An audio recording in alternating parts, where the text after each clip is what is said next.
Stop acting so small, because you are the universe in ecstatic motion.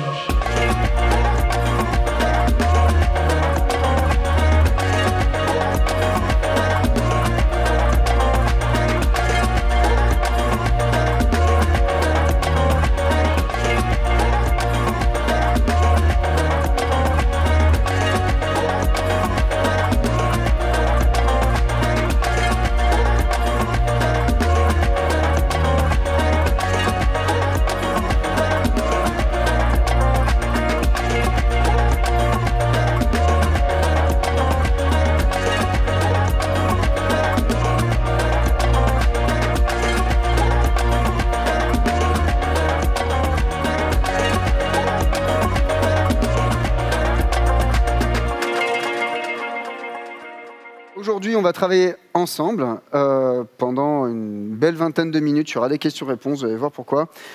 Sur une question qui est terriblement actuelle, qui est fondamentalement importante et qui vous attire. Et tout le monde m'a dit « franchement, ton titre, il était intéressant. C'est pourquoi plus personne ne veut bosser ?» Eh ouais, on arrive à un moment, et croyez pas que c'est juste une vue de mon esprit, hein, on est quoi, on est vendredi. Au Web Today, tu perds parfois la notion du temps, mais j'étais à mon hôtel mercredi matin et je voyais BFM TV, je crois, qui titrait « Ces jeunes qui ne veulent plus travailler ». Et en fait, c'est une question qui est fondamentale, c'est que le monde du travail, mais comme il a changé sur les dernières décennies, c'est quelque chose de fantastique. J'aimerais juste qu'on se rappelle un truc, c'est qu'il y a quelqu'un qui a beaucoup théorisé le monde du travail, alors à l'ère industrielle. C'est quelqu'un qui avait une très jolie barbe et qui n'était pas très bien peigné. C'est lui. Qui ? Marx. Donc imaginez maintenant, on téléporte, comme Vincent sait si bien le faire, on téléporte Marx, on dit « Carlito, viens par ici ». Regarde le travail, ce que c'est maintenant. On s'assoit devant des boîtes qui brillent, on tape sur des claviers qui ne font pas de musique, et on fait de l'oseille avec ça. Donc là, Karl, il dit « Ok, c'est bon, Dominus, je t'exorcise, ce n'est pas le travail. » Le travail a fondamentalement changé. Vraiment. Alors bon, en plus, exorcisme et Marx, on verra. Pas sûr que ça tienne. Mais la base, elle est là. La base est là, c'est notre travail a changé. C'est plus du tout la même limonade, certes, mais il n'y a pas que ça qui a changé. Il y a notre rapport au travail. Et avant de vous expliquer pourquoi, comment ça s'est passé, parce qu'il y a un petit peu d'histoire dans tout ça, je vais juste vous dire pourquoi je suis sur scène, parce que c'est un peu rigolo quand même. Moi, je suis ce qu'on appelle un coach professionnel. Je vous promets, je ne vais pas vous vendre une formation en PDF à 27 € ou 587 €. Encore que ça se discute, mais blague à part. Moi, je suis un coach professionnel, ça fait 10 ans que je fais ça. Je travaillais avec des grosses équipes, du genre l'indépendante de une personne, jusqu'à bosser avec des TPE, des PME, ce qu'on va appeler entre nous des PME innovantes, autrement appelées parfois des startups, et aussi avec des petites boîtes un peu genre Enedis, où là, il y avait 250 managers dans la direction régionale avec laquelle j'ai collaboré pendant plusieurs mois. Et en fait, pourquoi je dis que je suis tout-terrain, c'est parce qu'à force de petites balades et de contrat en contrat, je suis arrivé dans plein d'organisations. Et dans toutes ces organisations, à chaque fois, j'avais des gens qui me parlaient en fait, de leur rapport au travail. Ce rapport au travail, en fait, il est fondamental. Et à l'heure actuelle, le terme coach, il est utilisé dans plein de domaines, de plein de manières différentes. Je suis arrivé ici, je suis coach. T'es coach sportif ? Non. Non. T'es coach agile ? Non plus. T'es coach de quoi ? Je suis coach en développement personnel et en fait, mon job, c'est de faire parler les gens de leur rapport au travail et de questionner leurs pratiques. C'est ça, mon boulot. Et dans ce boulot-là, j'ai voyagé dans plein d'organisations différentes avec une position géniale qui est celle de la personne qui n'a aucune obédience, puisque je suis externe. Le plat, mes pieds. Coucou, c'est moi.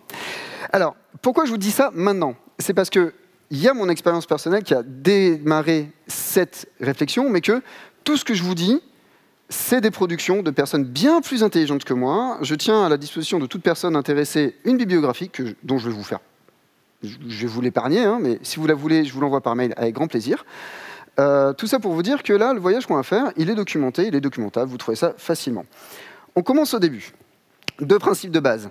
Malgré les efforts de Vincent, dans mon monde, le travail, il est là pour encore un moment. On peut vouloir faire des échanges équivalents ou différés ou autres. On peut redevenir chasseur-cueilleur. On peut un revenu universel. Tout ça, c'est des questions qui me dépassent. Moi, pour l'instant, en l'état actuel des choses, je mise plutôt sur le fait que le travail va encore être là quelques temps. La deuxième chose, c'est qu'on va partir du principe que le travail est neutre.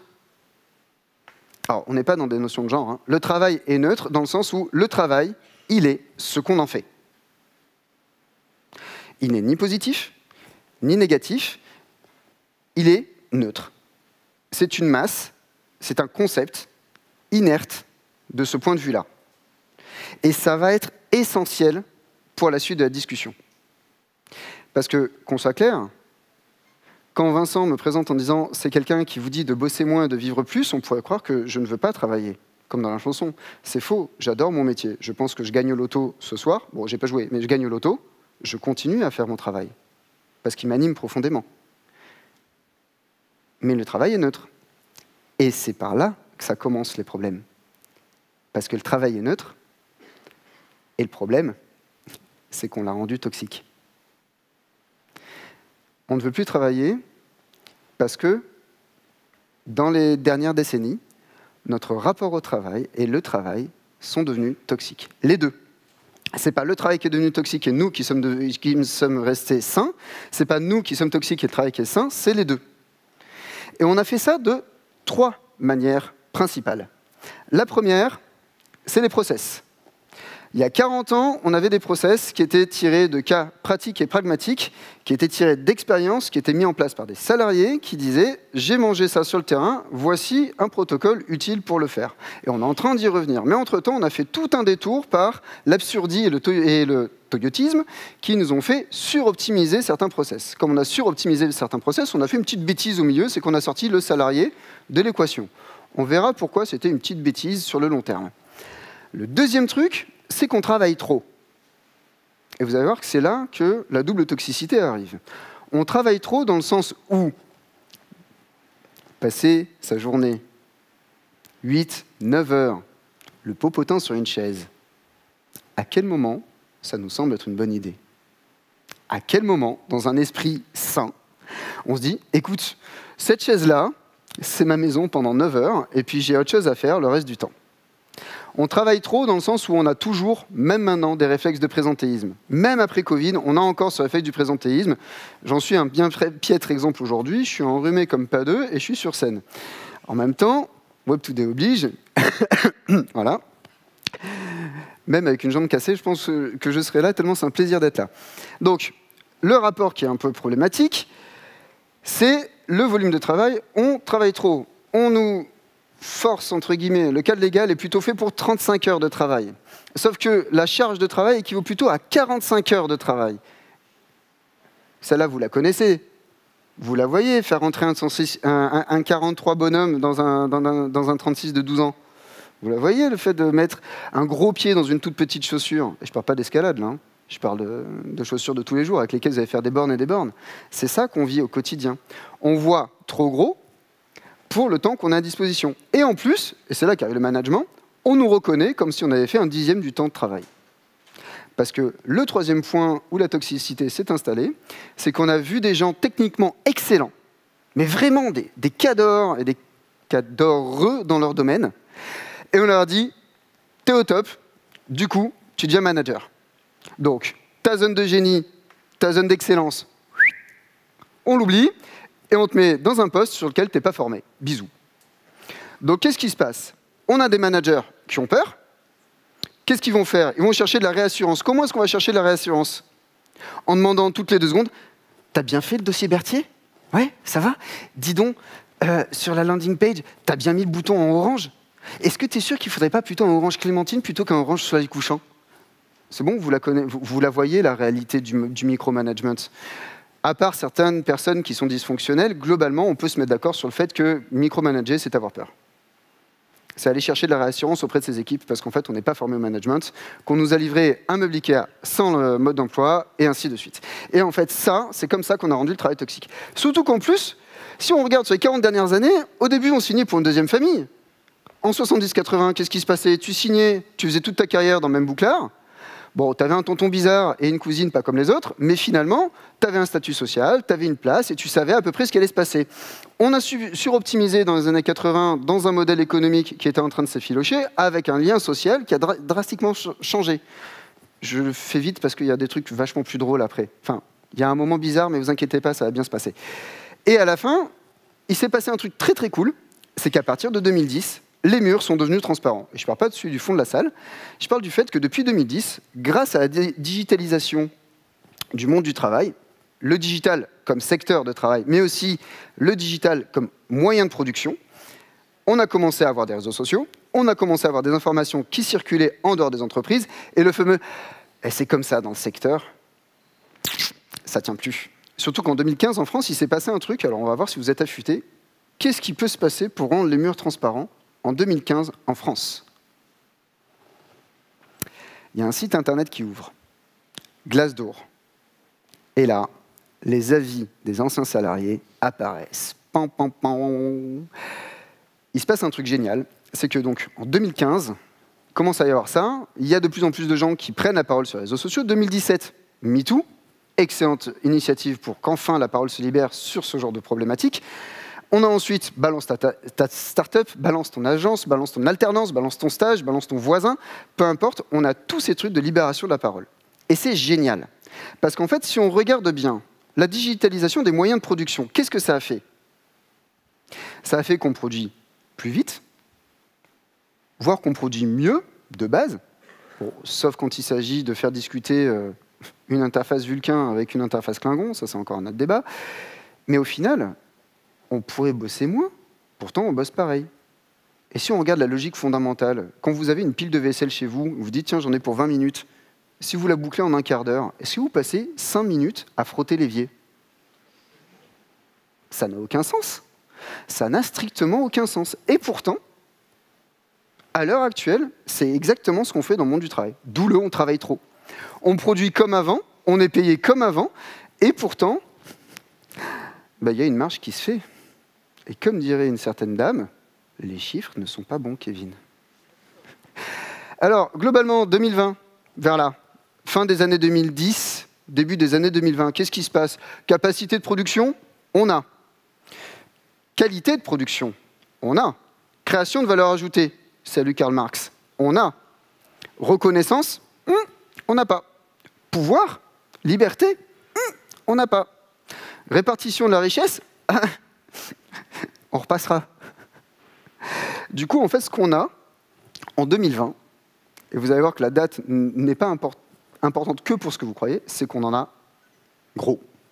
On en a gros, et c'est plus possible. Et il s'avère qu'en plus, le paradoxe de cette période-là, c'est que on connaît déjà Meet, on connaît déjà Zoom, on connaît déjà des outils comme Slack, comme tout ce qu'il faut pour faire de l'asynchrone, pour faire du distanciel. Et qu'est-ce qu'on dit? Ah, c'est pas dans les pratiques.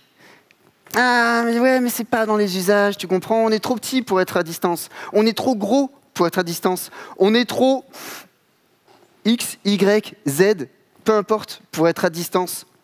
Et puis en 2020, il s'est passé un petit truc. Vous l'avez peut-être déjà entendu parler. Petit truc. 3 mois à la maison à faire du pain. Vous en souvenez de celle-là ou pas?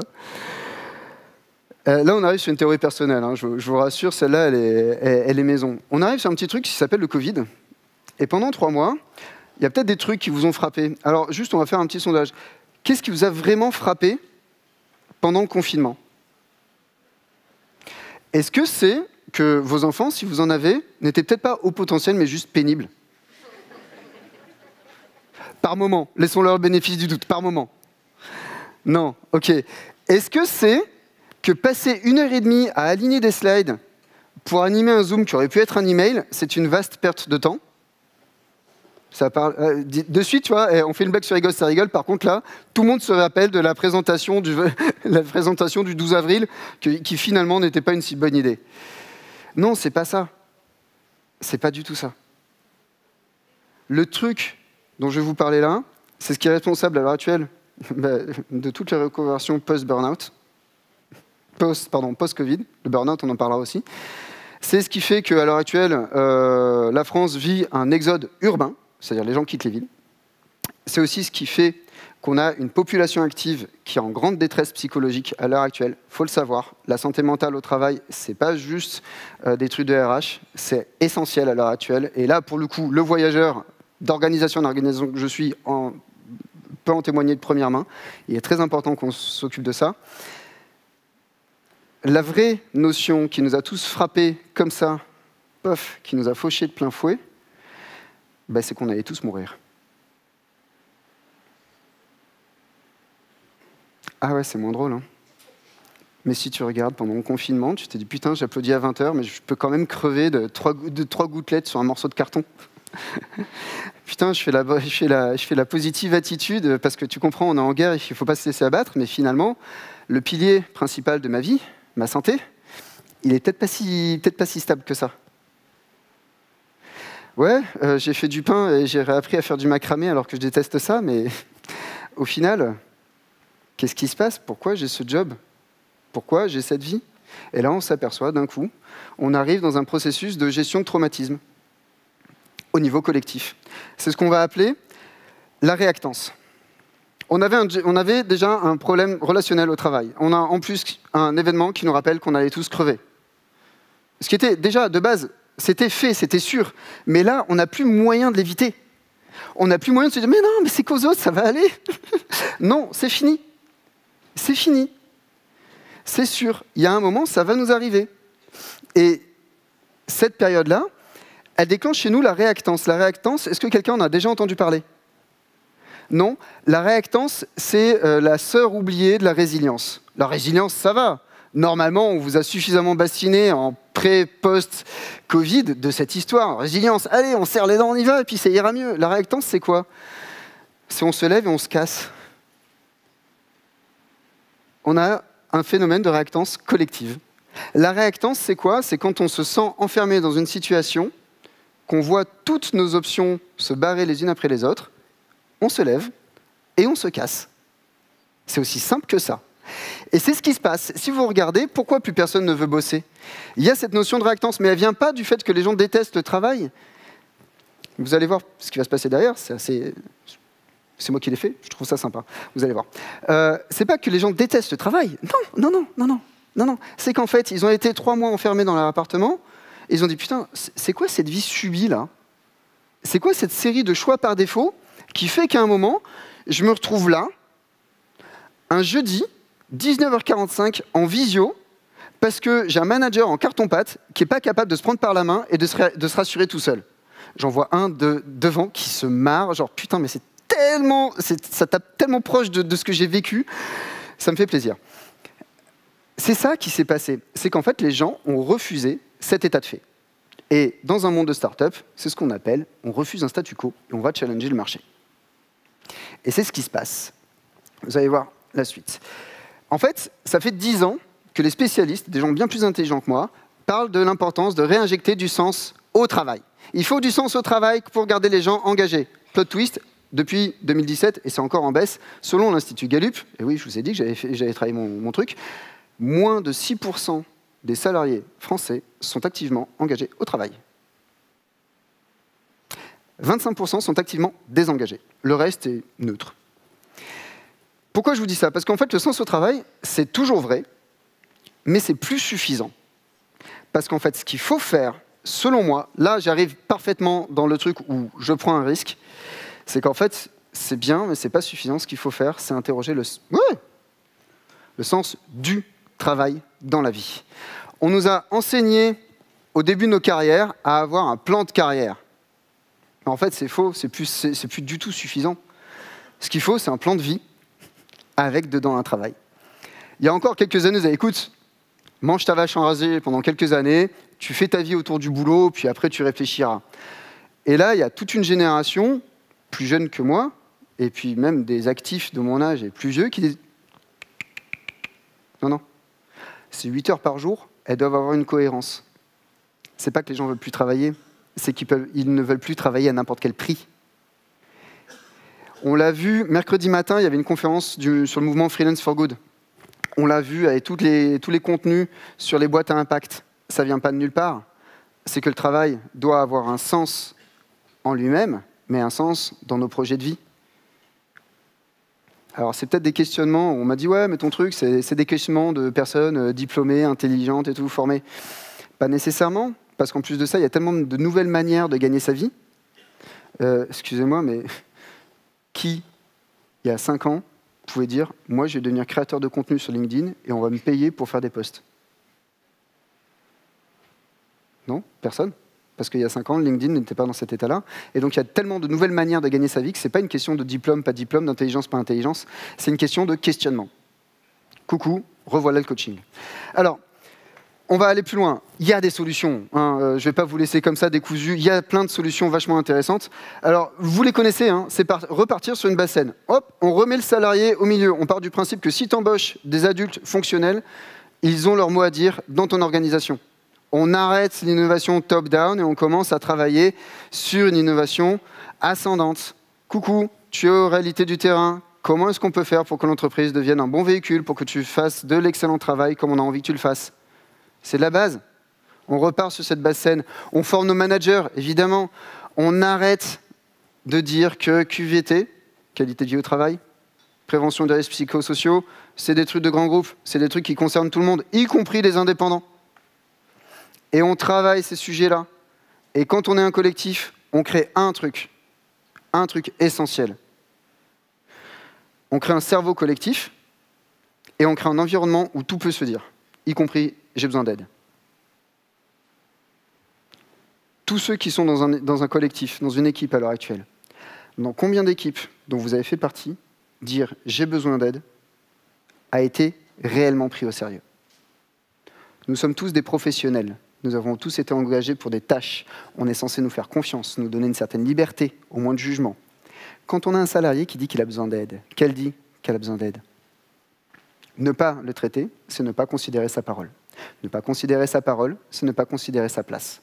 Ne pas considérer sa place, c'est l'inviter à se désengager. Créer une culture du travail où on peut dire « là, ça ne va pas, je ne suis pas bien ». Et le dernier point, je ne suis pas le seul à le dire, il y a eu au moins 2 confs sur la semaine de 4 jours, mais réduire le volume de travail. À salaire égal. Oui, là par contre, on est en utopie, pas de problème, je suis d'accord. Mais ce que je veux dire par réduire le volume de travail, c'est qu'on a les moyens de produire mieux, de produire plus vite, voire de templétiser. Alors il y a peut-être des personnes qui ne sont parfaitement pas d'accord, il y aura des questions-réponses après, j'ai hâte. Vous n'êtes pas d'accord ? Vous êtes d'accord ? Génial. Mais on pourra avoir des questions-réponses quand même. En fait, ce que je veux dire par là, c'est qu'à un moment, faire de la présence pour faire de la présence, c'est nous poncer mentalement. Et comme à chaque fois qu'on se ponce mentalement, il y a un moment, il n'y a plus rien à poncer, c'est la rupture, c'est le burn-out. Depuis le Covid, on a 40% de burn-out en plus, de burn-out aggravé en plus. Et on a, comme je le disais tout à l'heure, la population active qui est en précarité mentale, de manière généralisée. Donc, c'est des vraies solutions qui ne coûtent pas nécessairement énormément plus d'argent et qui ne sont pas implémentées parce qu'en fait, on ne sait pas par quel bout prendre le sujet. Il s'avère qu'au milieu de la vie, en fait, qui nous reste, je vous invite maintenant à réfléchir comme ça, c'est pas au milieu de ma vie, c'est au milieu de la vie qui me reste, le travail est en train de prendre une nouvelle place. Et on peut faire ce qu'on veut. Soit, et là, on est darwiniste, évoluer ou périr. Désolé, il n'y a pas d'entre-deux. On a encore à l'heure actuelle des boîtes qui te disent « Viens travailler avec moi 1 jour de télétravail par semaine, je t'offre la mutuelle et les transports. » Ouais, bah, tu m'as fait un package légal, quoi. T'es sympa. Et il y en a d'autres qui disent bah, « Écoute, tu viens, horaire flexible, semaine de 4 jours, 100% du truc, t'as besoin d'un double écran à la maison, à ton cowork, vas-y Coco, c'est bon. Tu évolues ou tu péris. » Et en plus, les questions, on les connaît. Les questions à répondre, on les connaît. Parce qu'en fait, si tu regardes, on est toujours responsable de notre vie. Là, on est très stoïcien quand on dit ça. On est responsable de notre vie. Il y a des choses qu'on contrôle et il y a des choses qu'on ne contrôle pas. En tant qu'entreprise, en tant que dirigeante et que dirigeant, il y a un truc à faire. C'est se dire, qu'est-ce que moi je peux faire là? Qu'est-ce que je contrôle pour faire en sorte que mon équipe ait les moyens de bien fonctionner?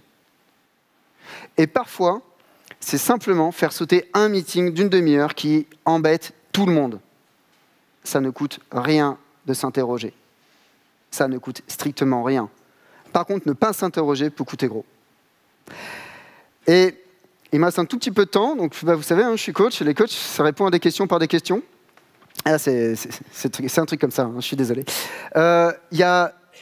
Les individus ont une dizaine de questions à se poser, voire des dizaines de questions. Et pour moi, les entreprises doivent accompagner les individus dans ces questionnements, puisque toute entreprise est composée d'individus. Donc, de la même manière que tu vas te soigner le coude, alors que c'est qu'une partie de ton corps, bah, tu soignes tes individus parce qu'ils font partie de ton entreprise, qui est un corps, un système. L'entreprise a une question à se poser. Une question un peu compliquée. Un jour, j'arriverai à la formuler exactement comme j'en ai envie, mais en l'état actuel, voilà comment je la pose. Comment votre entreprise peut permettre à ses salariés de vivre mieux, de bosser moins, tout en continuant à croître? Et je m'en suis aperçu après avoir envoyé les slides, il manque la fin de la phrase, accroître suffisamment. Parce que la croissance infinie dans un monde fini, on ne va pas refaire le match, ce n'est pas une bonne idée. Comment votre entreprise peut permettre à ses salariés de vivre mieux, de bosser moins, tout en continuant à croître suffisamment? Cette question-là, vous la posez en séminaire annuel avec toute votre équipe. Vous l'envoyez par mail à tous les salariés quand vous sortez en disant que ça vient de moi, ça est chic. Non, en vrai, vous faites un World Café. Si vous ne savez pas ce que c'est, appelez un facilitateur. Ça marche très bien, c'est du collectif. Co-créez ensemble, utilisez les adultes fonctionnels de vos organisations pour créer une solution, une recette qui corresponde à votre organisation. Parce qu'en fait, si vous ne le faites pas, vous allez, vous aussi, être dans le cas des entreprises où il y a 6% d'activement engagés. Et personne ne veut ça. Personne ne veut ça. Nous, ce qu'on veut, c'est des adultes fonctionnels qui prennent le temps de se développer et d'être bien dans ce qu'ils font.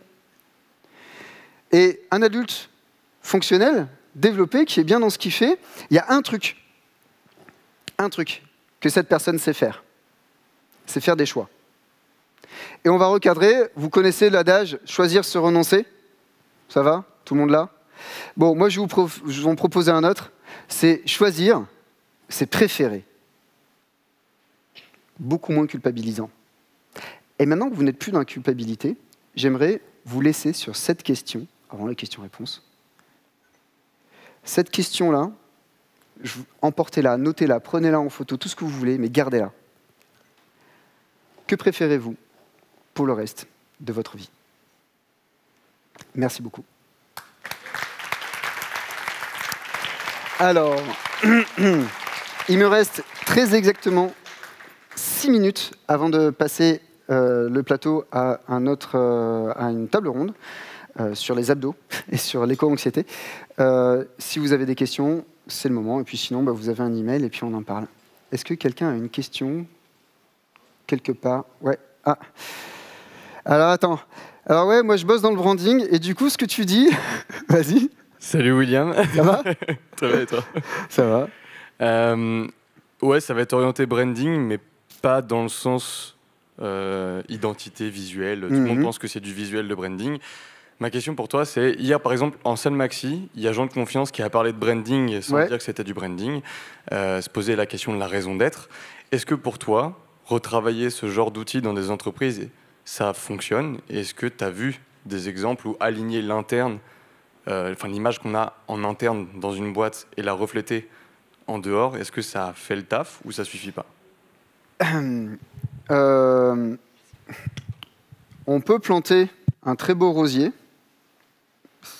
et c'est bien, mais si on plante dans une décharge, il va y avoir un problème. Remettre en cohérence l'interne, le proclamer et le vécu est essentiel. C'est-à-dire que si tu as une boîte qui dit « ouais, nous on est super bienveillants, on a une grande famille » et que tu rentres dedans et en fait la grande famille, c'est le repas de Noël catastrophique. Vous savez, celui où tonton s'est barré à 22h. Voilà, il y a un problème.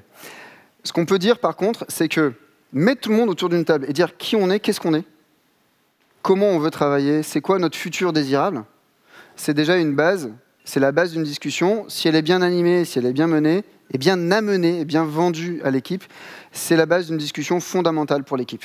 Il y a quelques années, on avait parlé d'une presta que j'avais fait avec une boîte du voyage. Et en fait, la marque avait vieilli au moment où l'équipe avait rajeuni.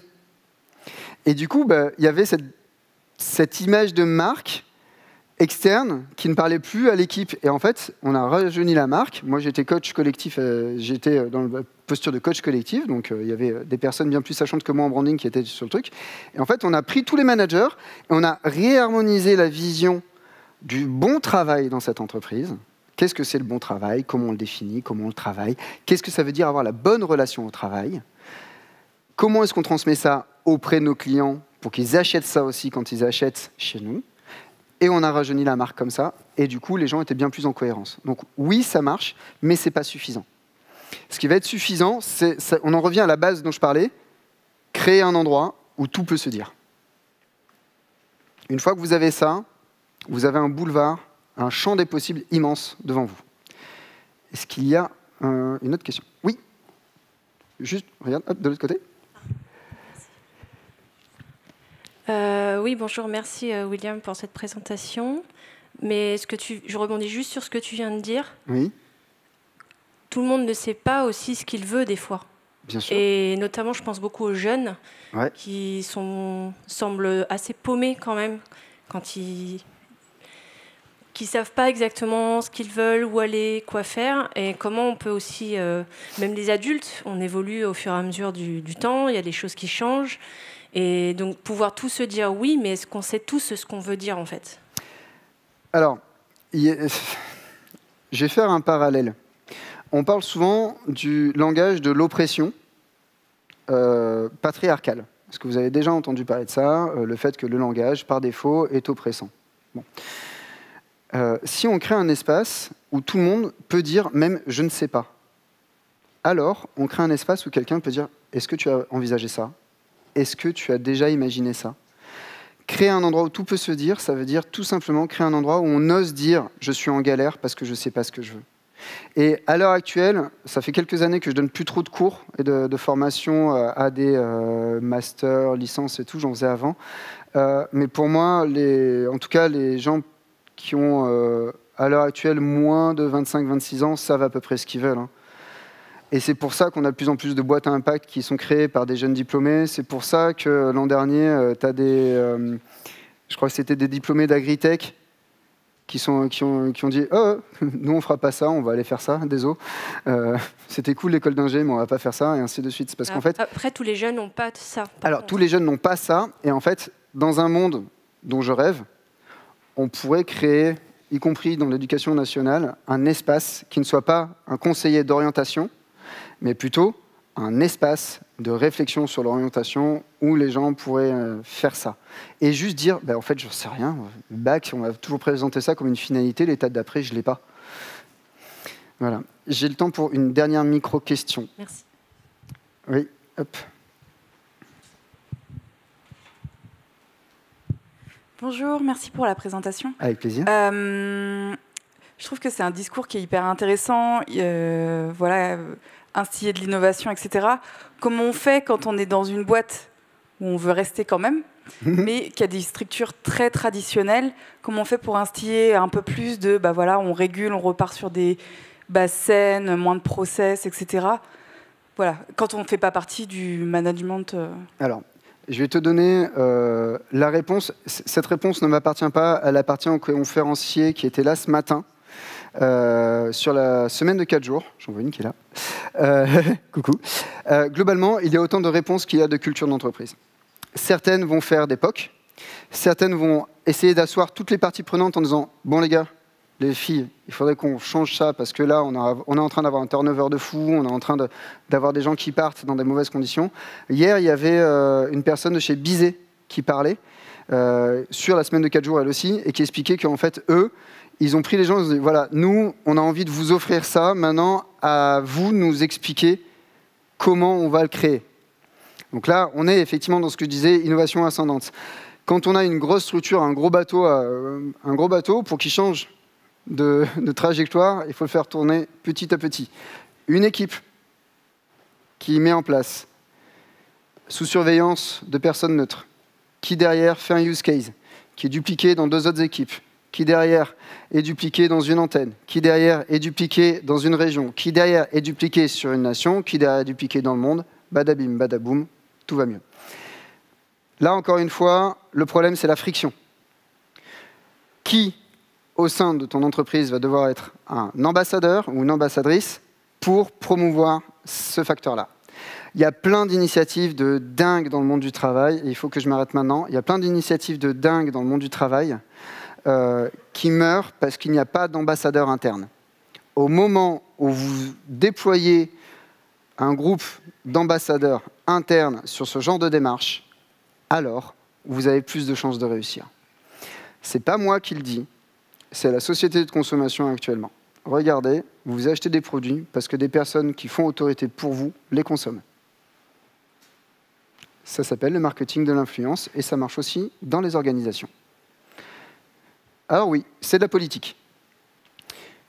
Et la politique, comme le travail, est neutre. Elle est ce qu'on en fait.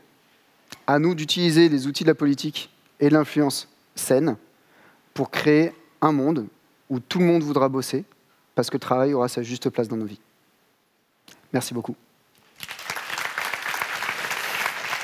Stop acting so small because you are the universe in ecstatic motion.